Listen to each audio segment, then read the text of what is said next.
Sir మీ voice right. Okay sir, కొద్దిగా technical problem వచ్చింది. Right, ఈరోజు అసెంబ్లీ ప్రొసీడింగ్స్ చూసినప్పుడు మీకేమనిపించింది? అలాగే లేట్ ఇన్ ద ఈవినింగ్ ఒక రిప్రజెంటేషన్ ఏపీ బీజేపీ తరఫున పురంధరేశ్వర్ గారు ఇచ్చినట్లుగా అర్థమవుతుంది చంద్రబాబు నాయుడు గారికి.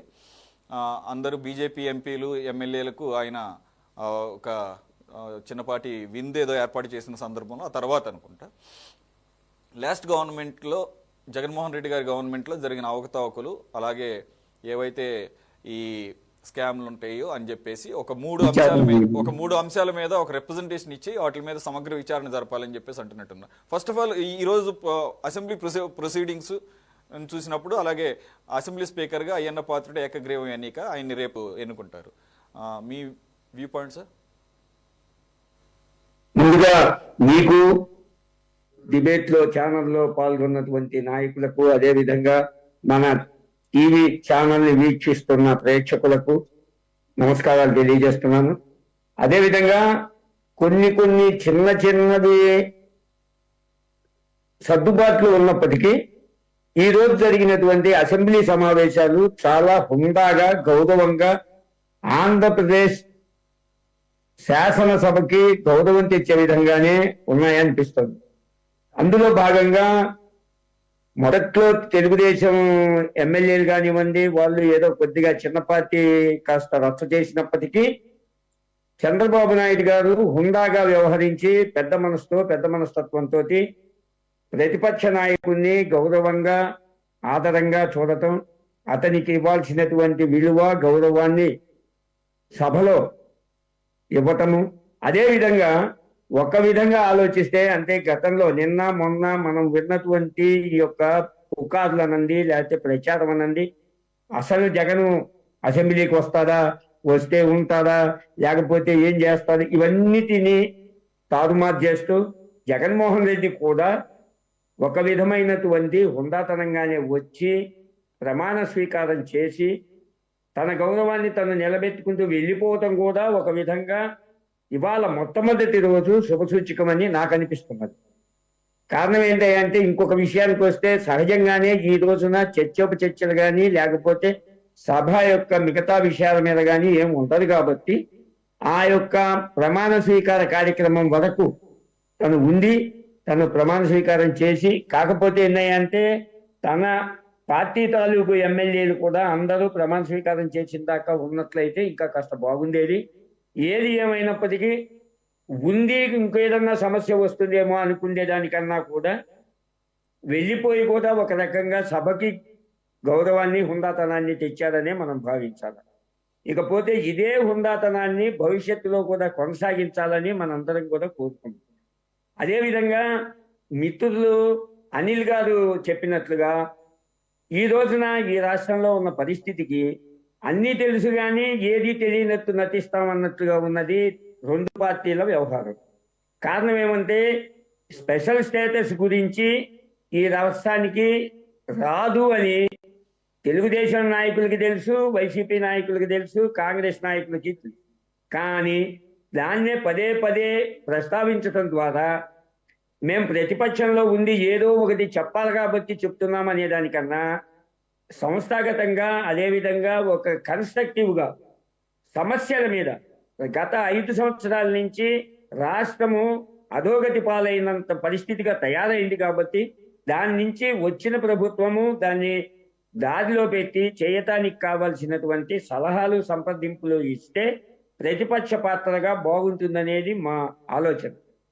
ఇకపోతే ఈ రాష్ట్రానికి కేంద్రం ఆంధ్రప్రదేశ్ అభివృద్ధికి కట్టుబడి ఉన్నది అనటానికి నిదర్శనం గతంలో అనేకమైనటువంటి పథకాల ద్వారా డబ్బులు కేటాయించడం జరిగింది.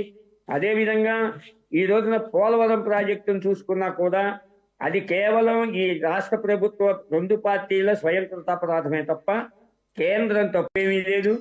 మూడో విషయానికి వస్తే, ఈ రోజున ఏదైతే రైల్వే లైన్కి క్లియరెన్స్ ఇవ్వటం ద్వారా ఈ రాష్ట్ర అభివృద్ధికి కేంద్రం కట్టుబడి ఉన్నదని, వీళ్ళు ఏది కావాలన్నా దానికి తగినటువంటి సహాయ సహకారాలు అందించడానికి కేంద్రం కూడా పాజిటివ్ థింకింగ్గా ఉన్నదని తెలియజేసే దాంతో భాగంగానే మొట్టమొదటి రోజు అసెంబ్లీ సమావేశాలు జరుగుతున్న మొదటి రోజునే ఈ విధమైనటువంటి ఒక నిర్ణయం తీసుకోవటం ద్వారా రాష్ట్రానికి కేంద్రం నుంచి కూడా ఒక పాజిటివ్ థింకింగ్ అనేది వచ్చింది. కాబట్టి వీటన్నిటినీ మనం గనక విశ్లేషణ చేసుకున్నట్లయితే మన రాష్ట్రానికి రాబోయేది మంచి రోజులని,